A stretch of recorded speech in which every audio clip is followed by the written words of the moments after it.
Friends, আর কয়েকদিনের ব্যবধানে শুরু হতে চলেছে ভারত বনাম পাকিস্তানের হাই ভোল্টেজ ম্যাচ 2025-এর এশিয়া কাপ টুর্নামেন্টে।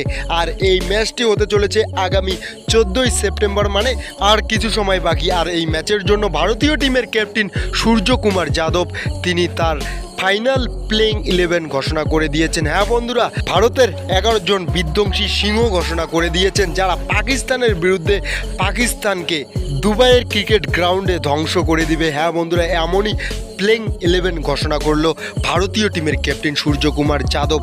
11 জন সিংহ ঘোষণা করেছেন, আর তার সাথে তিনি এমন কিছু বলেছেন যা শুনলে আপনি অবাক হয়ে যাবেন।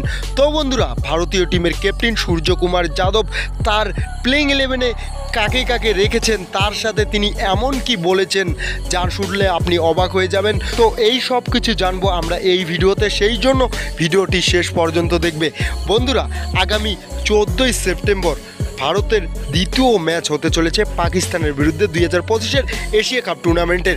আর এই টুর্নামেন্টের জন্য বিসিসিআই অনেক দিন আগেই তার দল ঘোষণা করে দিয়েছেন। তো আর মাত্র কিছু সময় বাকি, তারপরেই শুরু হতে চলেছে 2025-এর এশিয়া কাপ টুর্নামেন্ট।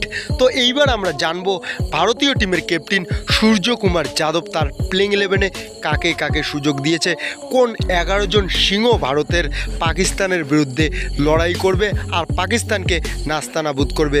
তো বন্ধুরা, সূর্যকুমার যাদব প্লেইং 11 নিয়ে বলেছেন যে আমাদের ওপেনিং সেকশনে থাকবে শুভমন গিল ভাইস ক্যাপ্টেন, তার সাথে অভিষেক শর্মা। আর আমরা সবাই জানি Abhishek Sharma T20 ফরম্যাটের number 1 batsman. তারপর তিনি বলেন ভারতের প্লেইং 11-এর 3 নাম্বার পজিশনে খেলবে তিলক বর্মা, 4 নাম্বারে আমি ব্যাট করতে আসবো। তারপর আমাদের 5 নাম্বার পজিশনের জন্য আমাকে অনেকেই বলছে শিবম দুবেকে খেলাতে, কিন্তু আমি তাদের সাথে একমত নই, কারণ রিঙ্কু সিং বর্তমান দুর্দান্ত ফর্মে রয়েছে। ইউপি প্রিমিয়ার লিগে তিনি বিধ্বংসীভাবে ব্যাট করছে। আর রিঙ্কু সিংয়ের ব্যাপারে ক্যাপ্টেন আরও বলেন যে রিঙ্কু সিং তিনি বলও করতে পারেন, অফ স্পিন বল করেন, আর তিনি দুর্দান্ত ম্যাচ ফিনিশ করেন। তো সেই জন্য তাকে আমি ভারতের প্লেইং 11-এ সুযোগ দিচ্ছি। আর এইবার যদি 6 নাম্বার পজিশনের কথা বলি, তাহলে 6 নাম্বার পজিশনে খেলবেন, সেটা আমরা সবাই জানি, হার্দিক পান্ডিয়া। 7 নাম্বারে থাকবেন wicket keeper batsman Jitesh Sharma, আর 8 নাম্বারে অক্ষর প্যাটেল, 9 নাম্বারে বরুণ চক্রবর্তী, 10 নাম্বারে জাসপ্রীত বুমরা, আর 11 নাম্বারে অর্শদীপ সিং। এটাই আমাদের প্লেইং 11। তো বন্ধুরা, ভারতীয় টিমের ক্যাপ্টেন সূর্যকুমার যাদব তার প্লেইং 11 ঘোষণা করেছেন, সেটা আপনারা শুনলেন। তার সাথে তিনি আরও কিছু বলেছেন। তিনি বলেছেন আগামী 10ই সেপ্টেম্বর যে ইউর বিরুদ্ধে আমাদের ম্যাচ রয়েছে, সেটাতে আমরা নজর রাখছি না, আমাদের সম্পূর্ণ নজর ভারত বনাম পাকিস্তানের ম্যাচে। আর এই ম্যাচ শুরু হওয়ার আগেই পাকিস্তানের প্লেয়াররা আমাদেরকে নিয়ে অনেক হাসি মজা করছে, ঠাট্টা করছে, আর আরও অনেক কিছু বলেছে।